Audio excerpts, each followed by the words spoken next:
नमस्ते। आज बात करेंगे भारत के नए सुपर बम की। एक ऐसा हथियार जो पूरे खेल को ही बदल सकता है।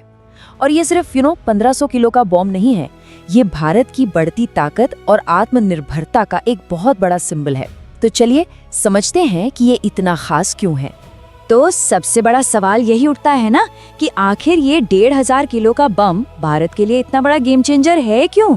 चलिए इसी सवाल का जवाब ढूंढते हैं। तो सबसे पहले बात करते हैं इस बड़ी खबर की। देखिए, भारत की DRDO यानी defence research and development organisation ने हाल ही में एक 1500 किलो के गाइडेड बॉम्ब का सफल टेस्ट किया है। और सबसे बड़ी बात, ये पूरी तरह से भारत में बना है, मतलब स्वदेशी है। ये सच में एक बहुत बड़ी कामयाबी है। और पता है, ये बम अकेला काम नहीं करता। इसे लॉन्च किया जाएगा इंडियन एयरफोर्स के सबसे powerful fighter jet Sukhoi 30 MKI से। जरा सोचिए, ये जोड़ी कितनी खतरनाक होगी। एक तरफ सुखोई 30 की ताकत और दूसरी तरफ इस सुपर बम की मारक क्षमता।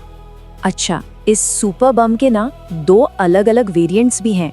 दोनों के अपने अपने खास मकसद हैं। इनके नाम हैं गौरव और गौतम। अब देखते हैं इनमें फर्क क्या है।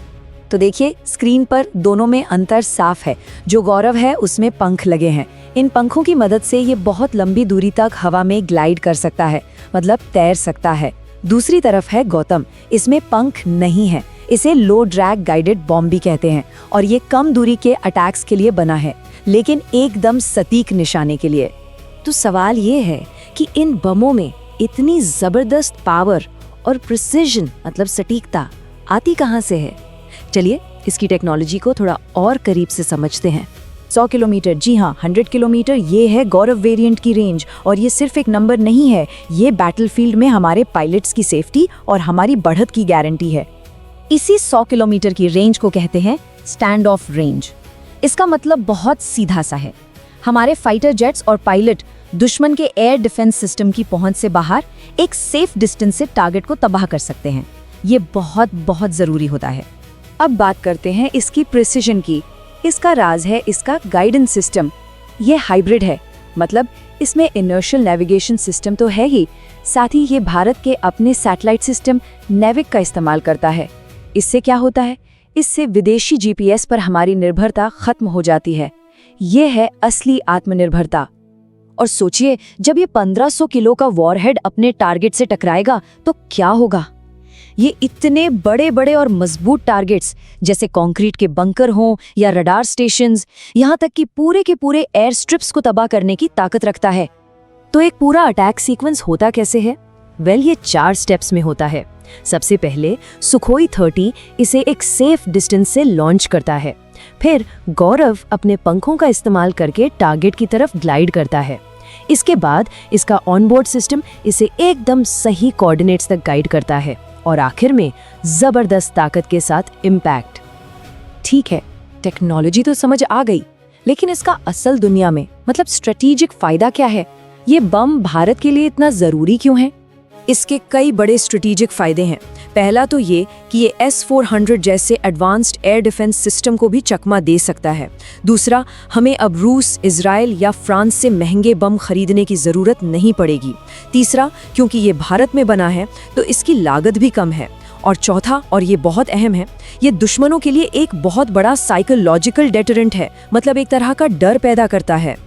एक लाइन है जो इस पूरी फिलॉसफी को समझा देती है, आज की लड़ाई में दूरी ही सुरक्षा है।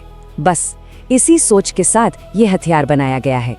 तो इस कामयाबी के बाद भारत ग्लोबल स्टेज पर कहाँ खड़ा है? चलिए एक नजर डालते हैं।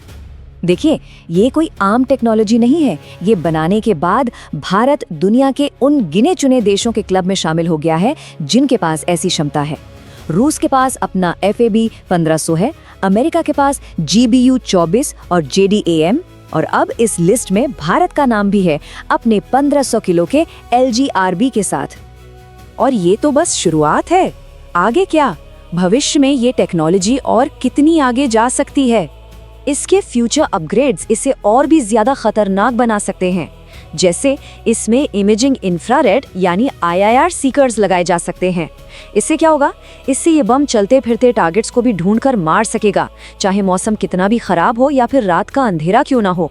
तो आखिर में ये समझना सबसे ज़रूरी है कि ये बॉम्ब सिर्फ एक हथियार नहीं है, ये आत्मनिर्भर भारत का एक जीता जागता सबूत है। ये मेक इन इंडिया की सफलता की कहानी कहता है। ये कामयाबी हमारे वैज्ञानिकों और इंजीनियर्स की मेहनत को सलाम है और जय विज्ञान, जय अनुसंधान के नारे को साकार करती है। तो इस विश्लेषण के अंत में एक सवाल हम सबके लिए है, भविष्य में ये टेक्नोलॉजी भारत की सुरक्षा को और किन किन तरीकों से बदल सकती है? इस पर सोचना तो बनता है।